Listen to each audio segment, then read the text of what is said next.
Oke, baik. Shalom buat kita semua. Puji Tuhan atas anugerah Tuhan kita malam hari ini bisa join di dalam ibadah bulanan kita, pergumulan kita khususnya untuk pembangunan Joy Center. Selamat bergabung pertama kali untuk hari ini. Jadi mungkin sedikit info hari ini. Kita dari persekutuan atau dari yayasan Joy sudah membeli satu satu bidang tanah, tepatnya di Batu Nirwala, dan sementara ini kita bareng-bareng patungan tiap bulan untuk bayar cicil. Jadi kita bayarnya cash, tapi ketika kredit itu pakai agunannya dari saya begitu, terus kemudian bayar kreditnya kita bareng-bareng. Nah, target kreditnya kita sampai 6 tahun, ini sudah jalan setengah tahun lebih, dan kita rencana pergumulan kita tahun ini mungkin mau pemancangan batu pertama, tanahnya di persis yang kalau Karini kemarin ke rumah ada tanah kosong di samping rumah saya. Nah itu luas, cukup luas untuk. Nah rencana kita akan pengembangan Joy Center di situ. Di situ nanti ada gedung 2 lantai, bawahnya kantor, terus kemudian ada ruang-ruang cell group, lalu nanti atasnya ada aula besar, nanti kemudian di sampingnya itu kita akan rencana juga bangun apa namanya, apa sudah ada nama, penginapan, homestay. Nah ini jangka panjang, mungkin sangat panjang, tapi kita mau apa namanya gumuli itu sehingga setiap bulan kita akan ada ibadah seperti ini untuk membangkitkan semangat kita untuk terus mendukung pelayanan di khususnya Joy Center ini. Baik, itu kira-kira pengantar untuk hari ini. Kita akan memulai persekutuan kita malam hari ini. Dan kita akan membukanya dengan mendengarkan satu pujian, Gembala Baik Bersuling dan Merdu.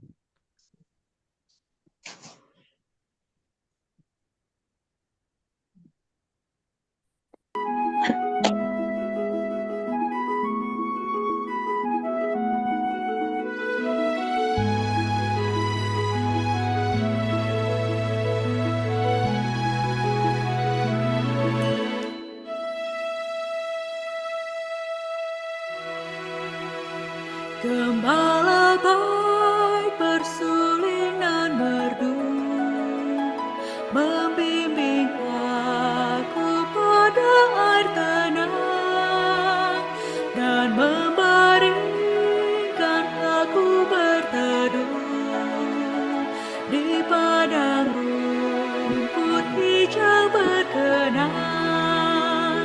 Oh gembalaku itu Tuhanku, membuat aku tentram hening, mengalir dalam sungai kasih-Ku, kuasa damai cerlang bening.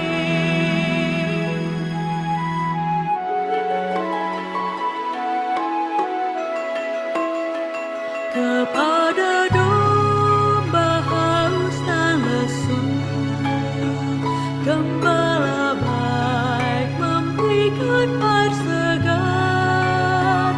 Ke dalam hati haus dan sendu, diberinya air hidup yang benar. Oh gembalaku itu Tuhanku,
Ya, baik, kita akan membuka persekutuan kita malam hari ini dalam doa. Mari kita berdoa. Bapa di surga, terpujilah Engkau ya Allah, Engkau Allah yang agung bagi kami atas anugerah-Mu. Engkau masih mengizinkan kami anak-anak-Mu untuk bersekutu bersama kembali dalam Zoom ini Tuhan, untuk menggumuli bersama kerinduan kami untuk punya satu gedung yang layak untuk kami pakai guna memuji dan memuliakan nama-Mu ya Tuhan. Malam hari ini kami akan disegarkan oleh kebenaran firman Tuhan melalui hamba-Mu Ibu Pendeta Opi Kolimo. Biarlah firman Tuhan yang akan disampaikan hamba-Mu menjadi berkat bagi kehidupan kami, anak-anak Tuhan dalam yayasan ini, dalam persekutuan ini ya Tuhan. Teman-teman lain, Engkau kiranya gerakkan hati mereka, agar mereka juga punya kerinduan yang sama untuk belajar kebenaran firman Tuhan bersama malam hari ini. Terima kasih ya Tuhan, hanya di dalam nama Tuhan kami Yesus Kristus, kami sudah berdoa kepada Bapa di surga. Amin. Baik, waktu dan kesempatan selanjutnya saya berikan kepada Ipen Opi untuk membawa kita dalam renungan. Ya, teman-teman semua, salam. Salam. Ipen bisa buka kamera, Ipen? Salam. Ya, oke. Pembacaan firman Tuhan kita pada malam hari ini terambil dari Nehemia pasal 2. Nehemia pasal 2 ayat 17 sampai ayatnya yang ke-20. Nehemia pasal 2 ayat 17 sampai ayat yang ke-20, saya baca bagi kita. Tekad untuk membangun kembali tembok Yerusalem. Ayatnya yang ke-17.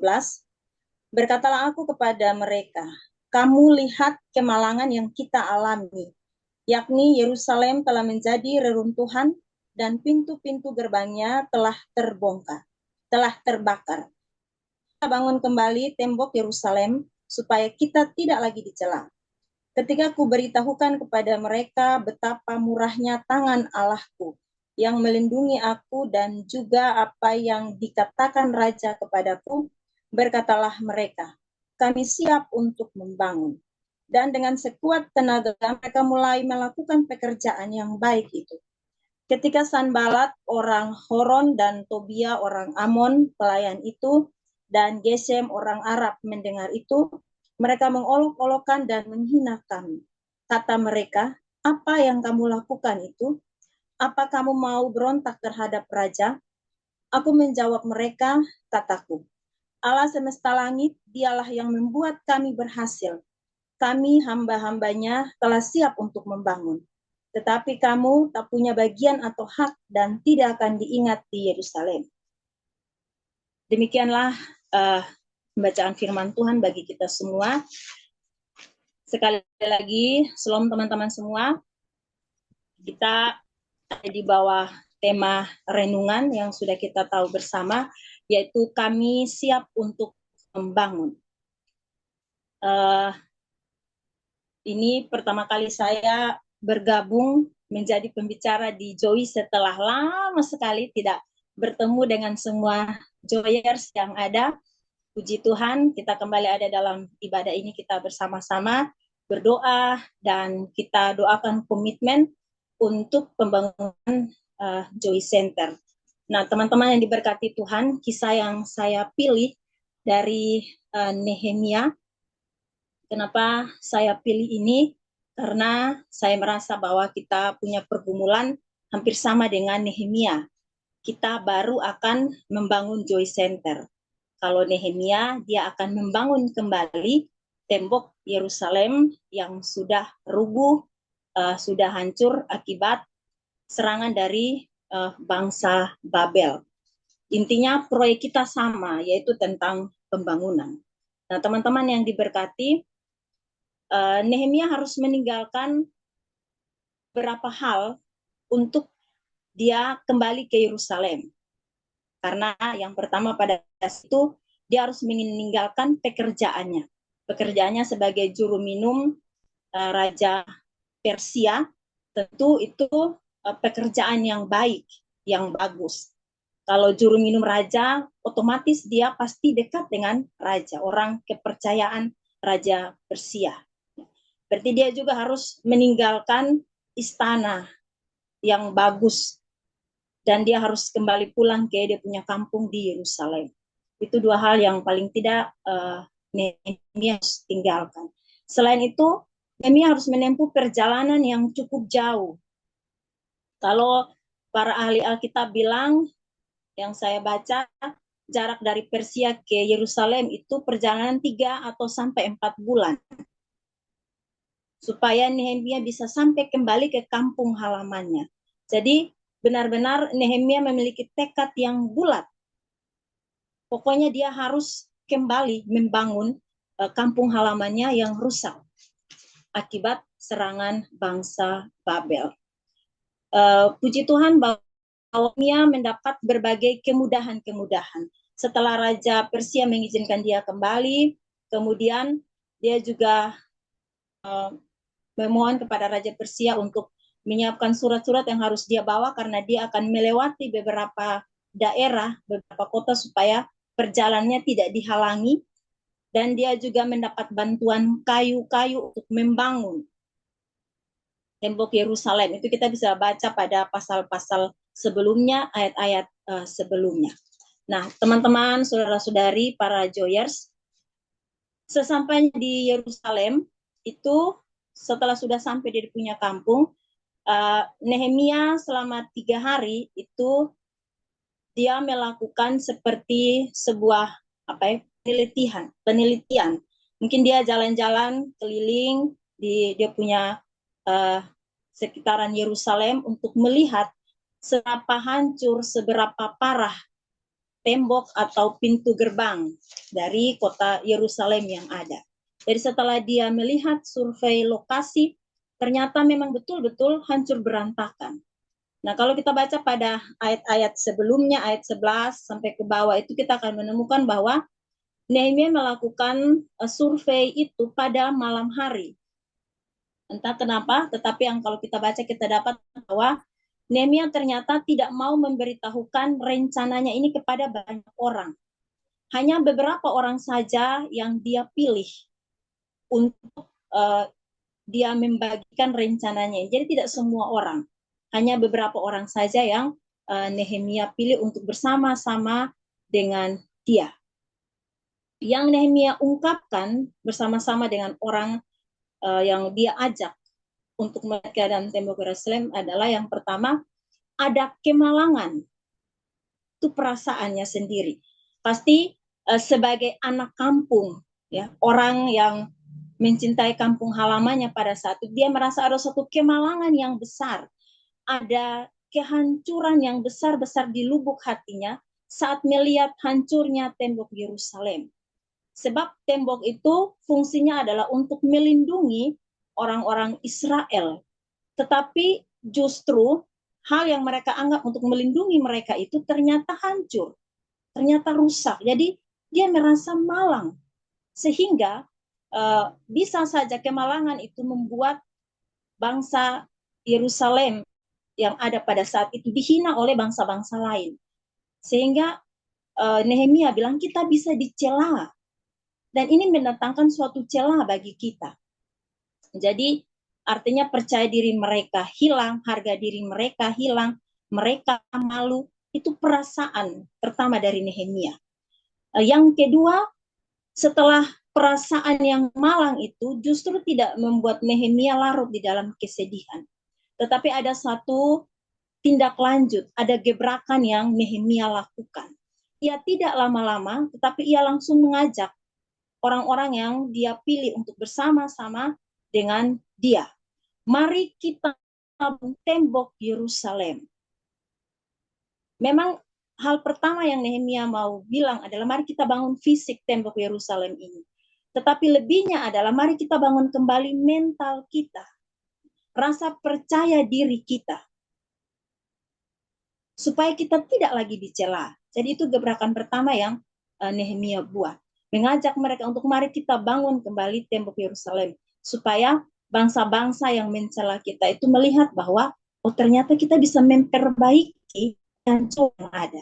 Kita tidak mudah dicela, kita bisa berdiri kembali. Itu yang kedua. Yang ketiga, sebelum mereka mulai bekerja, Nehemia kembali meyakinkan mereka tentang kuasa Allah. Betapa murahnya tangan Allah yang melindungi dia. yang menuntun dia. Dari Persia sampai di Yerusalem, perjalanan yang begitu jauh. Kemudian dia mendapat kemudahan dari raja-raja dari setiap daerah yang dia lewati. Jadi benar kemurahan Allah saja, tangan Allah yang melindungi dia, sehingga ia bisa kembali untuk membangun tembok Yerusalem itu. Tetapi sekaligus Nehemia mau menyadarkan orang-orang itu, mengembalikan rasa iman dan percaya diri mereka kepada Tuhan Allah. Ya, sebab saya pikir mereka bisa beranggapan bahwa Yerusalem diserang oleh Babel itu karena salah dan dosa mereka. Mungkinkah Allah masih mau mengasihi mereka untuk membangun kembali tembok Yerusalem ini? Mungkinkah Allah masih memberikan pengampunan, Allah masih memberikan kesempatan untuk membangun tembok Yerusalem ini? Jadi Nehemia kembali menguatkan iman mereka.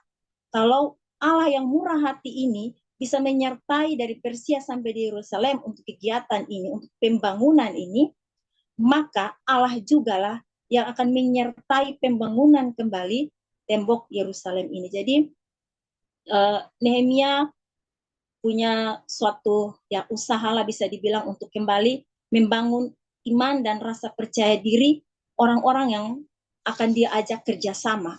Sebab karena ini adalah pembangunan tembok, tidak mungkin fisik saja, tidak mungkin suara saja yang dibutuhkan. Komitmen dalam iman untuk kembali berserah kepada kemurahan Allah. Itu saja yang bisa membuat mereka untuk membangun kembali tembok Yerusalem yang ada. Jadi memang Nehemia mendapat beberapa kemudahan dari Raja Persia. Bisa saja kita berpikir bahwa karena dia memang dekat dengan Raja Persia, atau biasa kita istilah karena dia orang dalam, jadi dia mendapat berbagai kemudahan. Tetapi secara iman, sebelum Nehemia berangkat itu dia berdoa, bahkan dia berpuasa. Dia berdoa dan berpuasa, setelah itu baru dia minta izin kepada raja untuk kampung halamannya. Jadi semua hal yang mudah ini karena iman dan percaya, benar karena kemurahan Allah yang mengizinkan Nehemia menikmati semua kemudahan untuk kembali ada di Yerusalem, untuk kembali membangun komitmen bersama dengan orang-orang yang pada saat itu ya pasti iman mereka sudah mulai goyah. Nah, dan pada akhirnya setelah Nehemia mungkin mendapatkan keyakinan iman mereka, kesanggupan mereka secara mental dan fisik, dan mereka berkata bahwa kami siap membangun. Bahkan kami siap membangun dengan sekuat tenaga.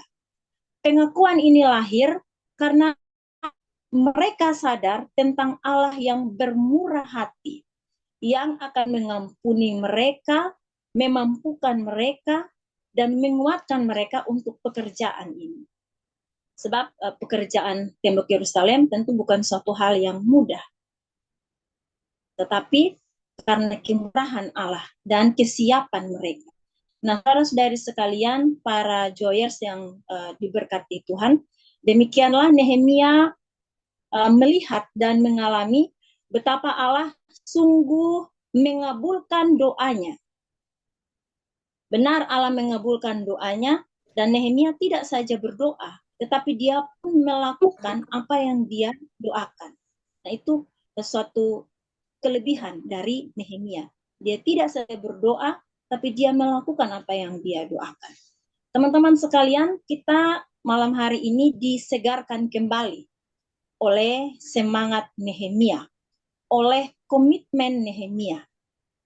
Ya, kita disegarkan kembali bahwa kita juga punya komitmen yang sama untuk membangun rumah persekutuan Joy Center. Bedanya tadi saya bilang kita baru akan membangun. Sehingga ada beberapa pesan untuk terus menguatkan komitmen kita bersama. Yaitu yang pertama, teman-teman yang terkasih, saudara-saudari sekalian, semangat kita tidak boleh runtuh. Itu yang pertama. Sekali lagi, semangat kita tidak boleh runtuh. Benar bahwa kita semua memiliki pekerjaan pokok kita masing-masing. Dengan kesibukan pekerjaan kita berbagai aktivitas yang ada. Mungkin kita merasa capek atau mungkin kita merasa jenuh, tetapi karena komitmen untuk membangun rumah pelayanan Joy Center itu sudah ada, maka ingatlah itu selalu. Sebab kita berkomitmen tentu bukan dengan kita sesama Joyers, tetapi dengan Tuhan Allah. Marilah lewat ibadah ini kita bangun kembali semangat agar kita tidak runtuh. Kita bangun semangat supaya kita tidak runtuh. Tembok Yerusalem boleh runtuh, tapi kita pun semangat tidak boleh runtuh. Harus terus api-api, istilah sekarang. Ya, seperti Nehemia yang bersemangat dengan tekad yang bulat untuk membangun tembok yang runtuh. Itu yang pertama. Yang kedua, teman-teman sekalian, untuk kita ingat, jaga kebersamaan kita. Jadi setelah semangat tidak boleh runtuh, kita jaga kebersamaan kita. Seperti Nehemia yang mengajak beberapa orang untuk bersama-sama dengan dia bekerja, membangun tembok tersebut, membangun semangat dan komitmen untuk suatu pekerjaan yang berat. Memang kita semua terhimpun dalam satu persekutuan Joy, dalam satu organisasi, dan kita saling menguatkan di dalam mendukung komitmen kita. Baik doa, baik dana, dan berbagai hal yang kita perlukan untuk menguatkan satu dengan yang lain. Kebersamaan ini menjadi suatu kekuatan bagi kita untuk terus berproses dalam waktu-waktu ke depan, dalam setiap tahapan-tahapan pembangunan Joy Center. Tadi di awal kita dengar Kak Seka bilang tahun ini kita sudah mau peletakan batu pertama. Kita sudah mau sampai pada tahap itu. Maka mari kita terus jaga kebersamaan kita. Memang kita ada yang dekat, kita ada yang jarak jauh, ada yang mudah dijangkau sinyal, ada yang tidak mudah dijangkau sinyal, tetapi intinya kebersamaan kita harus tetap dijaga, ya, supaya kita tidak dicela. Supaya kita tidak dicela. Entah itu dengan celaan seperti apa, tetapi kalau dalam suatu kebersamaan, setiap hal seperti celaan, hinaan, dan lain-lain, saya rasa kita bersama-sama bisa melewatinya. Itu hal yang kedua. Hal yang ketiga, betapa murahnya tangan Allah kita. Nah, jelas ini tidak bisa kita pungkiri. Jelas Allah yang mengizinkan kita sampai titik ini dan seterusnya, Allah yang memberkati, Allah yang adalah sumber berkat itu, yang akan menguatkan kita seterusnya ya, sampai pelayanan ini terus ada. Kalau bukan penyertaannya, tentu kita tidak bisa apa-apa sampai dengan saat ini. Maka marilah kita terus berkomitmen di dalam kemurahan Allah yang akan terus memberkati dan mencukupkan semua hal yang kita butuhkan. Kalau Allah sudah bermurah hati, maka respon kita juga harus bermurah hati di dalam pelayanan dan juga di dalam setiap kehidupan kita. Nah, teman-teman sekalian, memang pasti ada tantangan. Ya, sama seperti Nehemia, tantangannya itu dalam bacaan kita ada Sanbalat, ada Tobia, ada Amon, ada Gesem yang mengolok-olok Nehemia dalam proses pembangunan ini. Dan tantangan kita pasti ada. Misalnya penyetoran uang yang terlambat, kurangnya informasi, komunikasi, koordinasi, dan berbagai hal lain yang menjadi hambatan-hambatan kita. Tetapi teman-teman yang diberkati Tuhan, kita ingat apa kata Nehemia di dalam pembacaan kita. Ayat yang ke-20. Allah semesta langit, dialah yang akan membuat kami berhasil. Ya, itu suatu pernyataan iman yang luar biasa saat berhadapan dengan orang-orang yang mengolok-olok Nehemia di dalam pekerjaannya. Maka pernyataan itulah yang kita pegang, bahwa benar di dalam kita melakukan pembangunan ini, di dalam menghadapi berbagai tantangan, ada Allah semesta langit juga yang akan membuat kita berhasil. Entah jangka waktu sampai kapan kita selesai pembangunan Joy Center, tetapi kalau Allah semesta langit bersama-sama dengan kita dan kita yakin akan membuat kita berhasil, maka semangat inilah yang kiranya hidup di dalam diri kita semua. Bahwa benar Allah akan membuat kita berhasil. Untuk itu marilah kita berkata bahwa kami siap untuk membangun iman, membangun semangat, membangun harapan, dan membangun kebersamaan kita di dalam pelayanan Joy dan pergumulan serta komitmen kita untuk membangun Joy Center. Firman Tuhan ini kiranya menguatkan kita semua. Amin.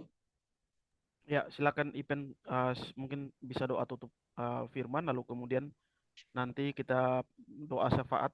Mungkin nanti sebentar saya masuk ke pengumuman, terus nanti bagi dalam kelompok-kelompok kecil. Silakan Ipen bisa tutup dalam doa Baik, firman. mari kita berdoa. Kami bersyukur kepadamu ya Allah yang maha baik. Terima kasih Tuhan menolong kami di dalam ibadah pembaruan komitmen bersama semua Joyers yang ada. Terima kasih Tuhan telah menyadarkan kami lewat semangat Nehemia. Tolonglah kami semua ya Tuhan oleh kebenaran firman-Mu yang sudah kami dengar, agar benar-benar kami menjaga kebersamaan kami terus bertumbuh di dalam iman, dan memegang komitmen kami.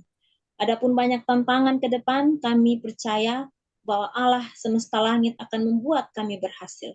Berkati kami dengan kebenaran firman-Mu ya Tuhan. Terima kasih. Di dalam nama Tuhan Yesus kami berdoa. Amin. Oke, baik.